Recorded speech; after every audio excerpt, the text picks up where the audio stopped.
Let's talk about a couple running backs here in the few minutes that we have left. Bucky Irving, he wasn't IR'd either, but he's out there again. We're wondering what's up with him. And then there's J.K. Dobbins, where there's worry about he could go on IR, but then there's nothing, and then we're hardly hearing anything out of Denver on this front. What can you tell us about these two guys? Two big games here, Bucks, Bills, Broncos, Chiefs, who are also without Pacheco as well. So I guess let's throw him in that mix for the running back conversation here, Tom. The good news on Bucky Irving is that he was at least spotted on the practice field. How much he actually did, is a matter of debate because he's limited in practice. That can mean he took a lot or a little.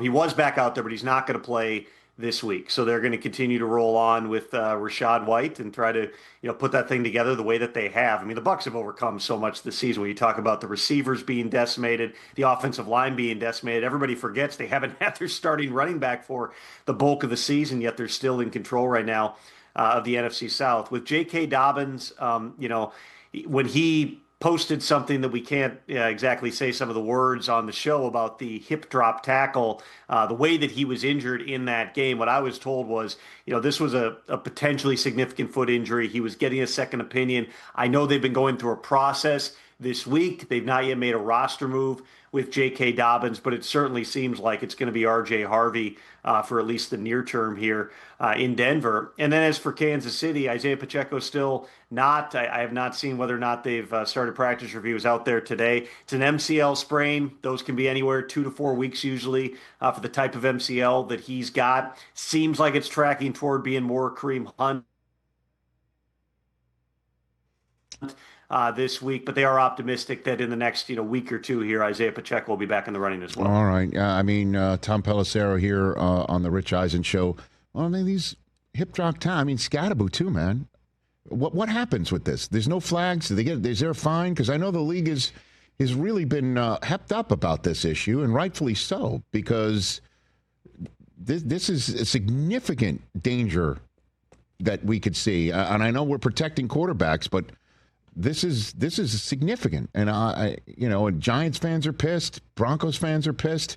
Dobbins is pissed. Like, what happens here after the plays happen?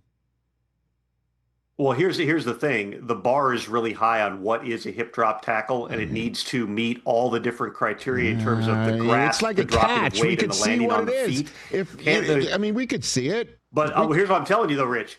The Zach Bond tackle on Cam Scatterbo, there was no fine. The tackle on J.K. Dobbins, nothing firm. We'll find out for sure tomorrow, but I am not anticipating a fine in that either. A lot of the tackles that we look at and go, oh, that's the hip drop. That's the one they're trying to get out. They've created this criteria that is really difficult to meet. That's why you don't see very many flags in the game, is because it's hard for the officials to see. The fact that they're not even fining guys in a lot of categories shows you that there's not a lot of these tackles that actually meet the criteria. I would imagine they will go back and look at that in the offseason, see whether or not they need to strengthen that. We know Frankie Louvu got suspended for one, but they ended up walking that back and making that into a $100,000 fine instead. It's certainly an ongoing issue. Offensive players hate it. Defensive players were really nervous about what that would mean in terms of the technique that's allowed in the games, but there was no fine for the Scatterbo hit. I don't think there's going to be a fine for the Dobbins hit. We'll see more of these that everybody's going, that guy should have been thrown out of the game. And the league is essentially saying, under the language of the rule right now, that's not even a foul. I got to be on the competition committee. I mean, enough's enough. Enough's Change enough. the language, then Enough's we enough. can see that it's a foul. Enough's enough. I've had enough of it.